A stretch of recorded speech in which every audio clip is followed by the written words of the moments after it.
Aujourd'hui, c'est le dépôt de notre pétition à l'Assemblée nationale. Aujourd'hui, ça fait 7 mois, jour pour jour. Donc, l'Assemblée nationale va souligner ça d'une certaine façon. On va déposer la pétition. C'est Mme Nicole Léger, qui est députée de Pointe-aux-Trembles, qui va la déposer pour nous. Suite à ça, durant la période de questions, Mme Léger devrait poser une question concernant le conflit chez Petro-Canada. Monsieur le Président, ces travailleurs de Petro-Canada sont inquiets non seulement pour leur avenir, mais aussi pour la sécurité de la population dans l'Est de Montréal, parce que les procédures de sécurité ne sont pas respectées à l'intérieur de la raffinerie. Ces travailleurs, Monsieur le Président, sont dehors. Ils sont 260 qui sont touchés par l'inertie de ce gouvernement.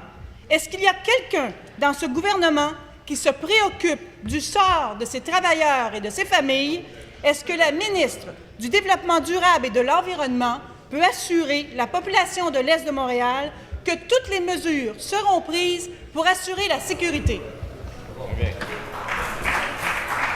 Présentement, on a eu seulement que l'appui du Parti québécois, qui eux sont très ouverts, ils veulent s'impliquer, ils nous aident à trouver des solutions. Mais pour ce qui est des autres partis politiques, on a eu beaucoup de communiqués qui leur ont été envoyés ou de courriels ou des demandes de s'impliquer. Et puis la réponse a été très négative du côté de l'ADQ et très peu de réponses du côté des libéraux présentement. Monsieur Dumont, qu'est-ce que vous pensez faire pour le lockout à Petro-Canada?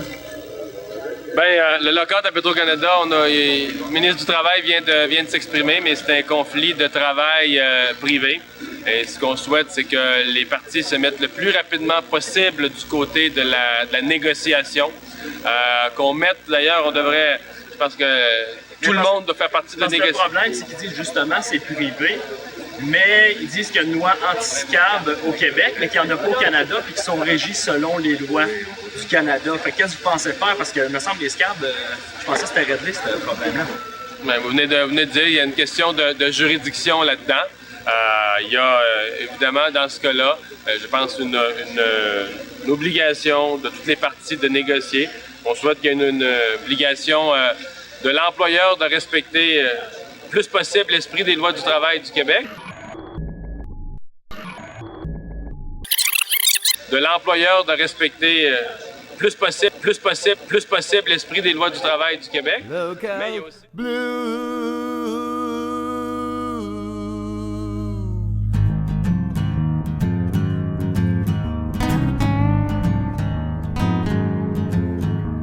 En 2007, le 17 novembre, j'étais dans la rue sans même l'avoir voulu.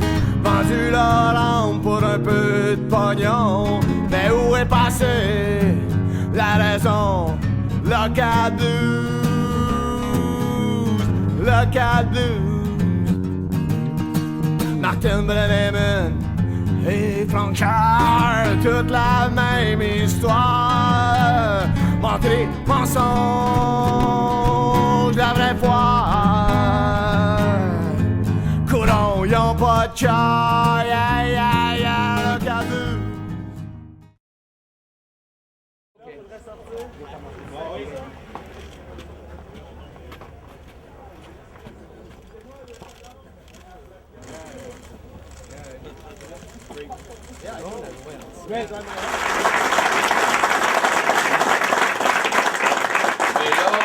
Je suis ici pour vous féliciter pour votre courage. Parce que ça prend beaucoup de courage de faire ce que vous avez fait. Non seulement pour vous, mais pour tous les travailleurs et les travailleuses. De temps en temps, on a besoin d'un groupe courageux qui va se tenir debout contre l'injustice. Oui, monsieur. Et c'est ce que vous avez fait.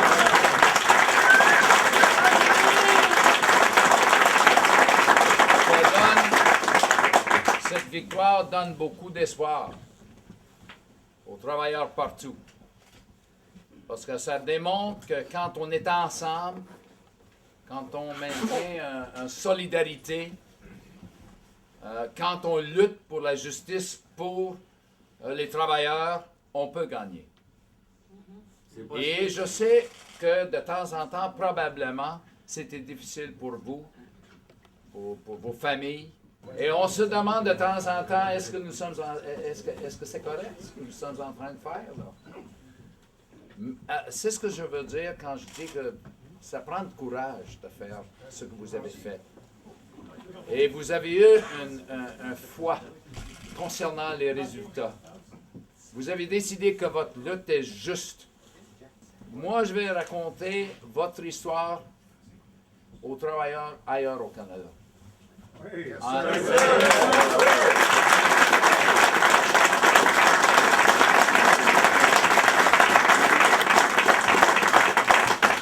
Et juste un dernier mot, parce que nous avons un gouvernement maintenant à Ottawa qui est vraiment contre les travailleurs, contre les droits des travailleurs. Et on doit mettre M.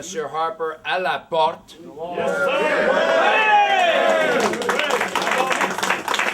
Et nous avons décidé de mettre à côté les différences entre les partis de l'opposition pour accomplir cette mission importante. Et il y a toutes sortes de personnes qui disent que c'est injuste, qu'on ne peut pas mettre Harper à la porte. Il a été élu par 37% des électeurs. Il a été rejeté par 62% des électeurs.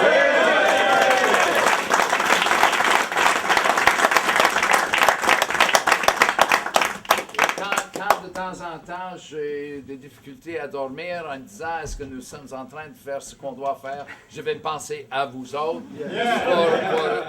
pour qu'on ne lâche pas. Alors, encore une fois, félicitations. Merci pour un bon travail.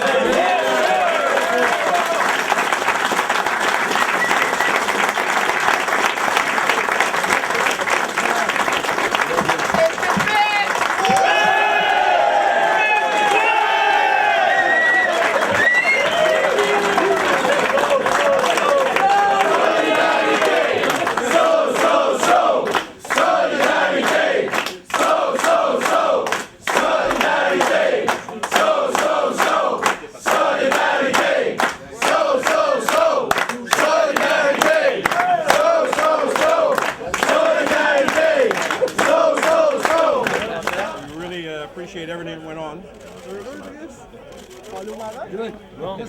Good stuff. Well, I want to see that one again. I'll put that in my office. Take care.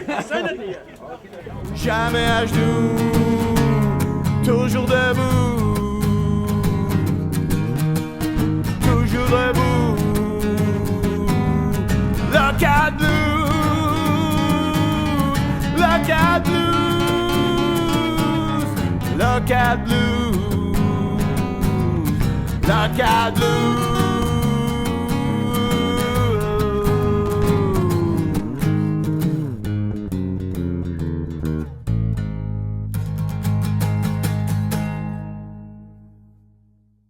Après Petro-Canada, il y a d'autres choses. Il faut se mettre ça dans la tête, les boys.